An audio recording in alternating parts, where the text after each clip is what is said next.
Good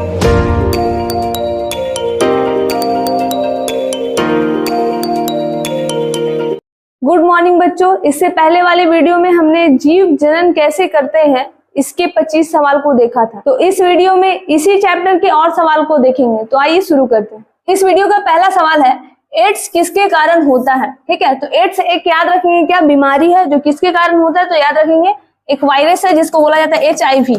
ठीक है, HIV virus के कारण क्या होता है? ये एड्स रोग होता है। ठीक है, यानी इसका आंसर क्या होगा? Option B. चलिए आगे है, सिफिलिस किसके कारण होता है? ठीक है, तो सिफिलिस याद रखेंगे ये भी एक बीमारी है जो जीवाणु के कारण होता है। ठीक है, चलिए अगला सवाल है, स्ट्रॉबेरी पौधे के प्राकृतिक प्रजनन की विधि का नाम लिखें। ठीक है, तो आप लोग देखे होंगे आलू, तो आलू का आंख देखे होंगे, कहीं से भी निकल आता है। ठीक है, तो याद रखेंगे जब शरीर के किसी भी हिस्सा से प्रजनन हो जाए, ठीक है, तो उस विधि को कहा जाता है कायिक प्रवर्धन, और यही विधि स्ट्रॉबेरी में भी होता है। ठीक है, यानी इसका आंसर क्या होगा? Option B.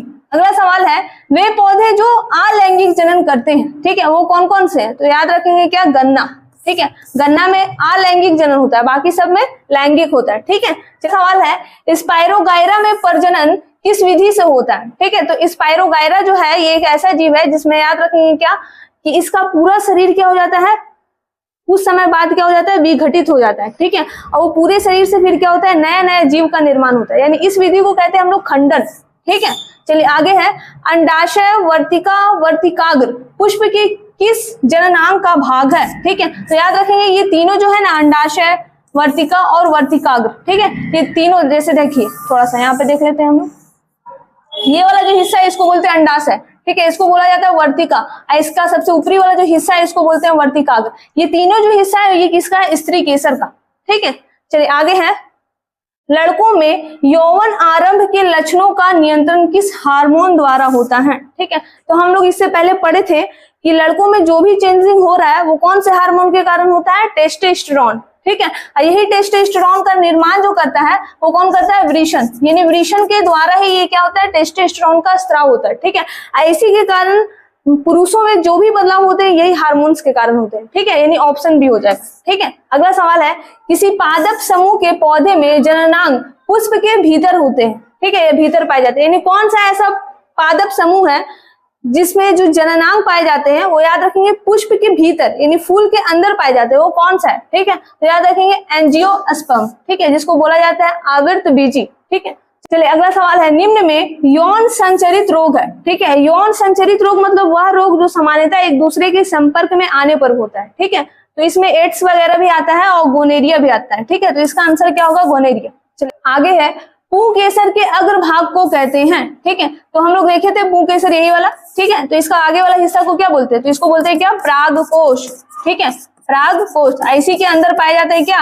परागकण। ठीक है, यानी इसका आंसर क्या हो जाएगा? Option B.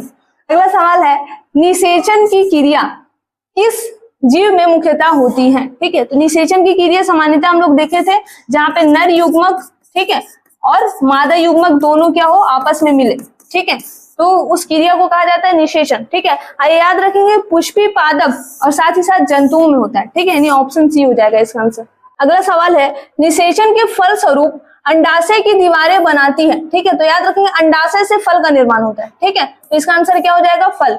अगर बोलेगा क्या अंडाशय की दीवारें, ठीक है, तो अगर देखा जाए तो फल का जो पत्ता वगैरह जो है ना वही बनाता है, तो इसमें कोई ऑप्शन है नहीं, तो फल ही होगा। चलो आगे है, बीजांड की दीवारें मोटी होकर बनाती है। ठीक है, तो बीजांड अगर देखा जाए तो ये, अगर ये हिस्सा क्या है? अंडाशय है, तो इसी के अंदर पाया जाता है क्या? बीजांड।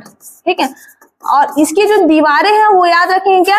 तो बीज का आवरण बनाते हैं। ठीक है, और सिर्फ बोलेगा बीजांड क्या बनाता है? तो वो बीज बनाता है। ठीक है, तो इसका आंसर क्या हो जाएगा? अगर दीवार आ गया तो क्या बनाएगा? बीज का आवरण। ठीक है, यानी बीज को रक्षा करने के लिए परत। ठीक है, चलिए आगे है, निम्नलिखित में कौन लैंगिक जनन संचरित रोग नहीं है? ठीक है, तो याद रखेंगे कौन कौन है? तो एड्स है, ठीक है, गोनेरिया भी है, सिफिलिस भी है। तीनों जो है ना वो लैंगिक जनन संचरित रोग है, मतलब एक दूसरे के संपर्क में आने पर फैलता है। ठीक है, तो अगर देखा जाए कौन नहीं है तो टाइफाइड नहीं। ठीक है, ये गंदा पानी वगैरह पीने से हो जाता है टाइफाइड। तो डीएनए का जो फुल फॉर्म है वो याद रखेंगे क्या? कि डीऑक्सीराइबो न्यूक्लिक एसिड। ठीक है, तो इसका आंसर क्या होगा? Option C. ठीक है, अगला है, यौवन की आयु क्या होती है? ठीक है, तो यौवन की आयु सामान्यतः जब क्या हो जाता है कि बच्चे परिपक्व हो जाते हैं, उसमें ये क्षमता आ जाती है कि वो जनन भी कर सके। ठीक है, तो वो सामान्यतः अगर देखा जाए वो आयु कहा जाता है 12 वर्ष के बाद सामान्यतः आता है। ठीक है, तो इसमें ऑप्शन क्या हो जाएगा 10 से 12 वर्ष। ठीक है, चलिए आगे है, निषेचन के फल स्वरूप निर्माण होता है। ठीक है, तो निषेचन के बाद याद रखेंगे, सबसे पहले निषेचन की क्रिया में हम लोग देखे थे नर युग्मक, ठीक है, प्लस मादा युग्मक क्या होते हैं, भाग लेते हैं, मादा युग्मक भाग लेते हैं दोनों मिलकर। नर युग्मक क्या है, शुक्राणु, ठीक है, और मादा युग्मक क्या है, अंडाणु। ये दोनों याद रखेंगे क्या, ये दोनों का मिलन होता है कहाँ पे, एफटी में, यानी फ्लोपियन ट्यूब में। ठीक है, और उसके बाद याद रखेंगे कि युग्म नज का निर्माण होता है। ठीक है, युग्म नज, ये युग्म नज जो है ना, ये सामान्यतः याद रखेंगे क्या कि ये मान लेते हैं, ठीक है, ये जो है ना, ये क्या है, अंडाणु वाला हिस्सा है। ठीक है, निषेचित हो चुका है। तो अगर देखा जाए ये 2 कोशिका वाला जीव आ जाता है, इसको क्या बोलते हैं हम लोग, युग्मनज, यानी निषेचन की क्रिया के बाद युग्मनज का क्या होता है, निर्माण होता है। ठीक है, तो इसका आंसर क्या हो जाएगा, इसका आंसर हो जाएगा ऑप्शन ए। ठीक है, युग्मनज का। चलिए आगे है, शुक्राणु का प्रमुख संग्रह स्थान क्या है। तो हम लोग देखे थे शुक्राणु का जो निर्माण करता है वो वृषण करता है। ठीक है, लेकिन कुछ समय बाद वो जाकर के कुछ समय के लिए स्टोर होता है जाकर के अधिवृषण में। तो इसी को इंग्लिश में कहा जाता है एपिडिडाइमिस। ठीक है, यानी इसी का हिंदी जो है वो क्या है, अधिवृषण। चलिए अगला सवाल है, मनुष्य में निषेचन का स्थान है, तो हम लोग देखें अंडवाहिनी नली, ठीक है, जिसको फ्लोपियन ट्यूब कहते हैं।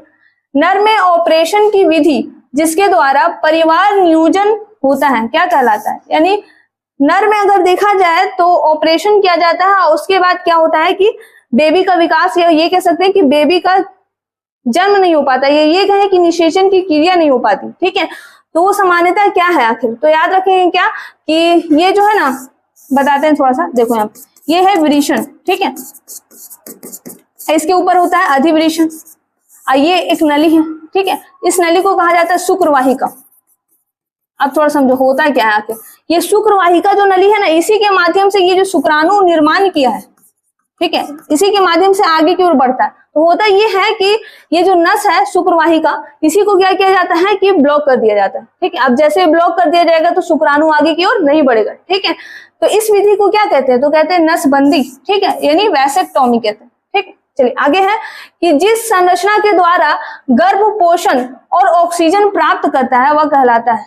यानी जिस संरचना के द्वारा गर्भ पोषण और ऑक्सीजन प्राप्त करता है वह कहलाता है। ठीक है, यानी जो बच्चे अगर देखा जाए वो कौन से संरचना के माध्यम से अपने जो माँ है उससे पोषण की प्राप्ति करता है। ठीक है, तो वो याद रखेंगे, नाभि से एक नस जाती है जिसको बोलते हैं हम लोग प्लेसेंटा।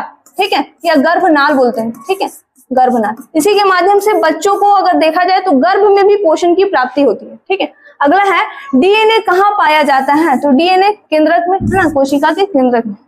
चलिए आगे है कि एकल जीव प्लाज्मोडियम में किस विधि द्वारा जनन होता है। तो याद रखेंगे प्लाज्मोडियम में जो होता है वो क्या होता है, बहुखंडन। ठीक है, बहुखंडन विधि द्वारा क्या होता है, जनन होता है वहां पे। चलिए अगला सवाल है, कुछ संधिपाद प्राणी अपने नष्ट हो गए पैरों के बदले नए पैर उगा लेते हैं, इस प्रक्रम को क्या कहते हैं। ठीक है, इस प्रक्रम का नाम क्या है, तो याद रखेंगे क्या, कुछ ऐसे जीव हैं जिसका अगर कुछ घटना हो गया, ठीक है, घटना होने के बाद उसका पैर वगैरह कट गया, ठीक है, तो उसके बाद उसका वापस से क्या हो जाता है, नया पैर आ जाता है। तो उस प्रकार के जो प्रजनन है या उस प्रकार के जो प्रक्रम है उसको कहा जाता है पुनर्निर्माण। ठीक है, यानी ऑप्शन बी।